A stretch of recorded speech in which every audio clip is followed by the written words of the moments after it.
Bienvenue dans Retour Crypto, les infos crypto pour ceux qui n'ont pas le temps. Bon les gars, c'est plutôt calme et stable ce matin. Après l'affaire LTC, on y reviendra vite fait tout à l'heure, on est à 45 600 $. Il y a des petites perfs entre -2 et -3%, donc c'est plutôt calme, sauf Atom qui nous pousse un joli 15% ce matin. Quand on va en daily sur le Bitcoin, donc c'est toujours très intéressant. Ce RSI qui fait vraiment bien son job, vous voyez, on l'a tapé ici, donc ce RSI, je vous avais dit, cette nouvelle droite qui est en train de se former. Et malgré les mouvements qu'on a connus hier, on est quand même monté et là on est en train de retravailler dessus, de retaper dessus, donc il est assez pertinent. On va voir si c'est pas le début d'une divergence qui soit haussière ou baissière.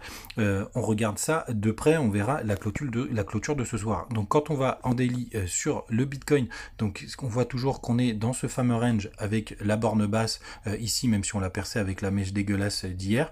Vous voyez, hein, toujours pareil, on est descendu aux 44 200 $. Je compte pas cette mèche, hein, parce que c'était une mèche d'excès et on essaye de réattaquer. Le milieu du range, il est à peu près aux alentours des 46 100.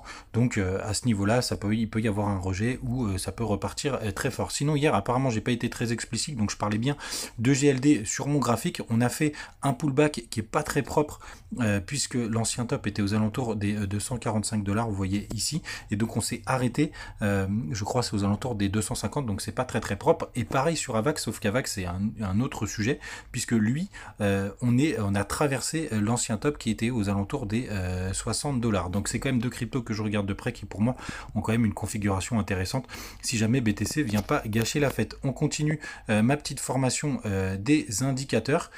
Donc là vous voyez, c'est ce que je regarde, c'est les volumes. Donc c'est très simple, vous tapez vol dans TradingView et en fait ce que je veux c'est que les volumes ils soient montants ici pour montrer qu'on ait une tendance haussière et qu'il y a un intérêt de marché. Je les regarde en daily, là c'est un peu flou, mais ce que je veux c'est que ça monte comme ça pour être sûr que le mouvement est suivi. Et un autre indicateur qui est assez léger, je vous le montre parce qu'il me fait marrer et puis c'est un peu plus léger que ma vidéo d'hier soir, c'est un indicateur qui s'appelle les pleines lunes, et en fait il s'appelle phase de lune, et en fait c'est assez drôle parce que vous voyez on atteint un top quand on a la pleine lune, et quand on a une lune noire en fait on a en général des bas de marché. Vous voyez c'est pas mal respecté, donc c'est un indicateur qui est assez drôle que je regarde de temps en temps pour me faire marrer, mais pour voir pourquoi pas. Là vous voyez si on a une lune noire ça pourrait être un indicateur d'une chute. Sinon les deux news du jour, donc ici si vous voulez savoir tout ce qui s'est passé sur LTC, vous avez cet article sur Cryptost, et celui-là il m'a fait marrer et il est assez intéressant puisque en fait MicroStrategy a encore racheté des bitcoins hier, et vous voyez pour un prix de 48 000 $, donc ils ont pas trop mal acheté. Leur prix moyen il est à 27 000,